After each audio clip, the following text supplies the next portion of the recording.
Hey everyone, and welcome. Today, we're going to jump into a really powerful story about what it means to face an impossible choice.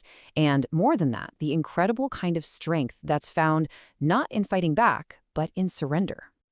So let's just start right here. I mean, have you ever had to do something you really didn't want to do?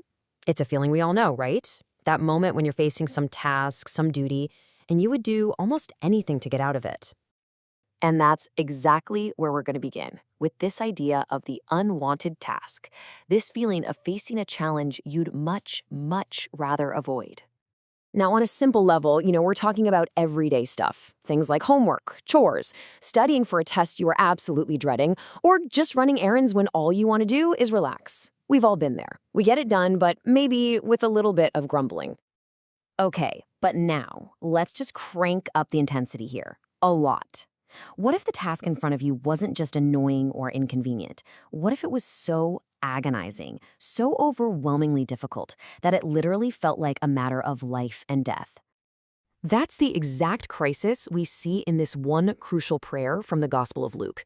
This single sentence just captures this incredible internal tug of war between what you want and a higher calling. Father, if you are willing, take this cup from me, yet not my will, but yours be done. So, this cup, what's that all about? That question is really the key to this whole story, and it's what we're going to unpack right now. Yeah, this is the question that unlocks everything. What could this cup possibly represent that would make someone pray so desperately to have it taken away from them? Well, to really get this, you have to look at the background here. The source material explains that back in the Old Testament, a cup wasn't always just a cup. It was often a powerful metaphor for God's judgment against sin. This cup of wrath that, once it was poured out, was totally final and irreversible. So here's the absolute key takeaway from the source.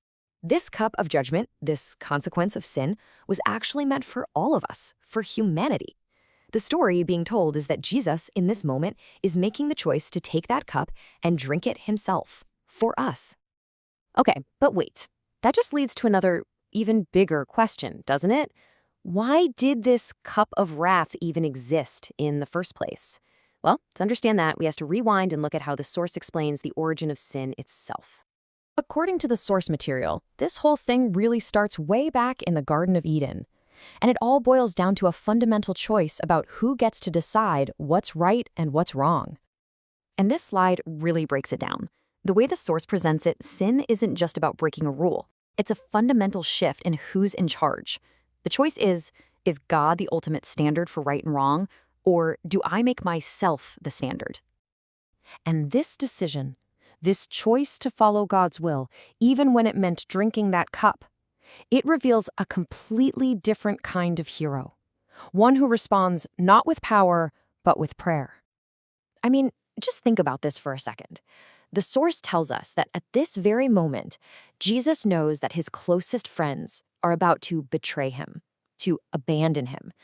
The normal human response would be anger, right? Resentment, maybe even a show of force. But his response was to go find a quiet place to pray. And let's be clear, this wasn't some quiet, meditative prayer.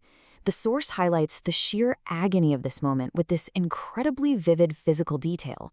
His sweat was like drops of blood falling to the ground. It's meant to show us an almost unimaginable level of stress and anguish.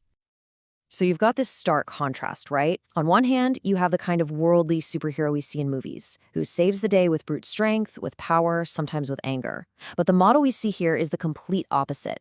In this story, salvation comes through prayer, through total obedience, and through willing sacrifice. And this commitment just goes to this unbelievable extreme when, as the Gospels tell it, he's praying for the forgiveness of the very people who are killing him. It's presented as the ultimate act of putting God's will ahead of his own suffering, ahead of any desire for justice. Okay, so we have the story, but what's the point? What does this actually mean for us today? This last section looks at how this story becomes a very real challenge for anyone who believes it. So the source kind of boils this whole thing down to a really practical two-step guide for prayer when things get tough. Step 1, be brutally honest. Tell God exactly what you're feeling. The fear, the frustration, the fact that you want out, just like Jesus did. And then, step 2, Ask for courage.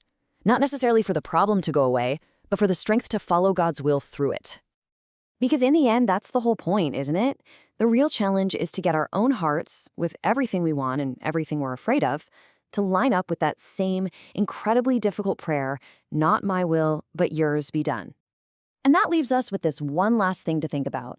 In a world that tells us to follow our dreams and be the master of our own destiny, this story asks a pretty radical question. What if real, true strength isn't found in getting our way, but in the profound and difficult power of letting it go?